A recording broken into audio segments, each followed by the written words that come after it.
Hey, Sarah Lang here, and happy Sunday. I took a break last week because of Easter, and I'm back.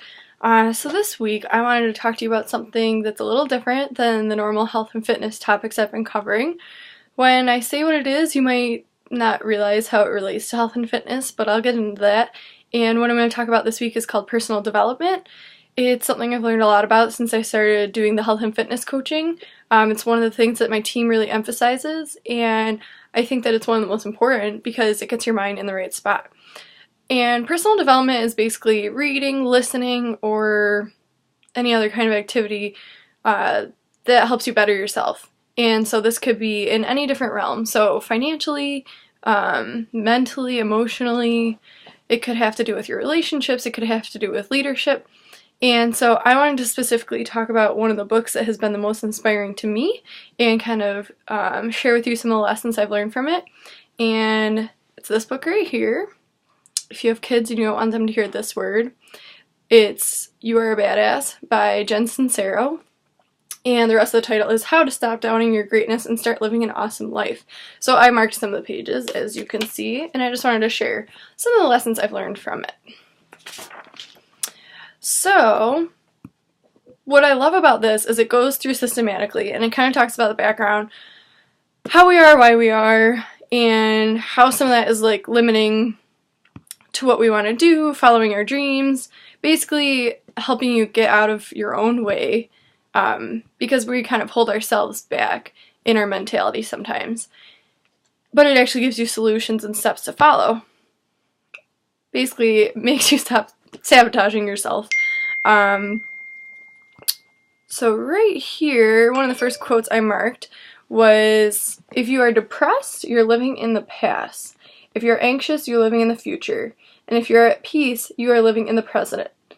That is from a Chinese philosopher. She has all different kinds of quotes at the beginning of every chapter in this book, but I love that because it really is true. If you're always dwelling on the past and you're always anxious about the future, you're not really maximizing the potential of just now, being in the here and now, and you miss out on things, and you miss out on all this potential. And there was another quote that was kind of similar to that one about just being present. Oh, here it is.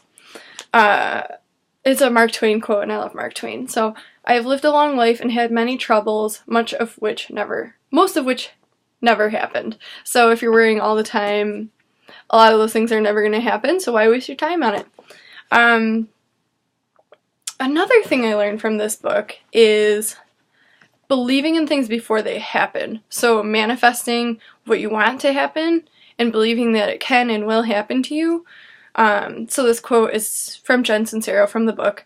The moment you have the audacity to start believing in the not yet seen, your reality will begin to shift.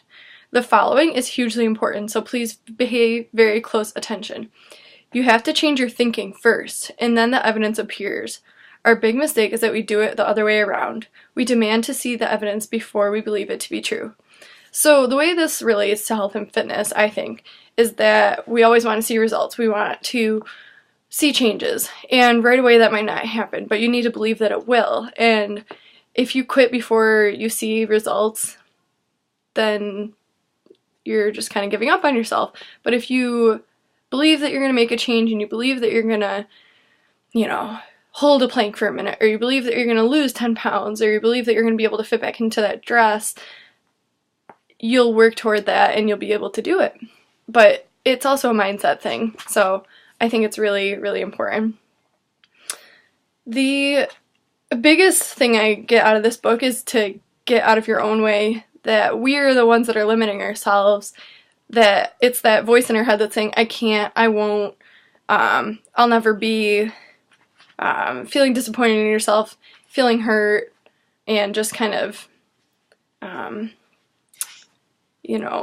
I'm not good at this, I scare people away, I don't trust this, I don't believe this, and you're kind of limiting yourself in that way.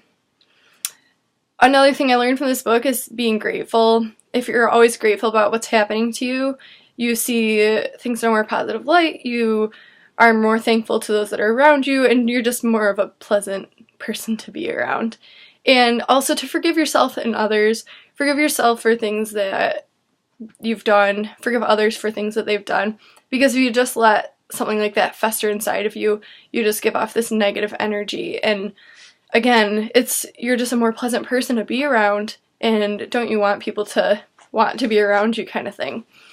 And what you choose to focus on becomes your reality. So if you focus on the positive and you focus on the good and what you're grateful for, you're going to have more of that in your life. Whereas if you focus on the negative and what's going wrong and what you can't do and what you're unable to do, quote, because if you really think you could do it, then that's what becomes your reality. So you choose your own reality, which I think is really empowering.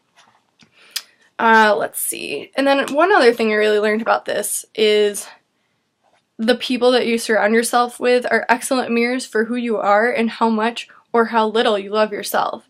So it's interesting because we're all attracted to people or turned off by people due to various things about them. And what Jen Sincero says in her book is that the things that stand out the most to us are things that remind us the most of ourselves. So whether that's a positive or a negative thing about the people we surround ourselves with, it's often the things we recognize in that person that we're either annoyed by or that we admire are things that we either see in ourselves and we don't like, or things that we wish we saw in ourselves. And so think about the people that are around you. Get rid of toxic people in your life. If there are people that are bringing you down, people that are negative all the time, spend less time with them and spend more time with the people that inspire you and empower you and are always encouraging you to do better. And I just love that this is one of the chapters. Part 5, How to Kick Some Ass. So it's just an amazing, amazing book, and I want everyone to read it. I'm always recommending it to people. If you're someone who's always doubting yourself, if you're someone who desperately wants more for yourself and you're not doing anything about it, read this book. I will put a link in the comments to Amazon so that you can buy it, because, and I have no connections with this author, this book, I'm not like promoting it for her. I just have seen the shift in my mindset, and since becoming a coach, being around amazing people who are motivating and positive. And Jen Sincero actually talks a lot in her book about raising your energy and what you're putting out, or raising your frequency. When you're more positive and you're putting out good vibes, and it sounds super hippy-dippy, but whatever, I believe in it, then you get more good in return. It's kind of like karma. You know, what goes around comes around. So I know this is a little different from my usual health and fitness talk, but I think that you can be super healthy and fit and have your nutrition in check and work out all the time, but if you don't have that mindset, you're still gonna not be happy with yourself. And I think that's one of the most important things, is to have that healthy mind as well. So I hope that you get something out of this tonight, and I would love to hear what resonated the most with you, what you would love to work on, and if you're gonna get this book. So let me know, and I'll see you next Sunday.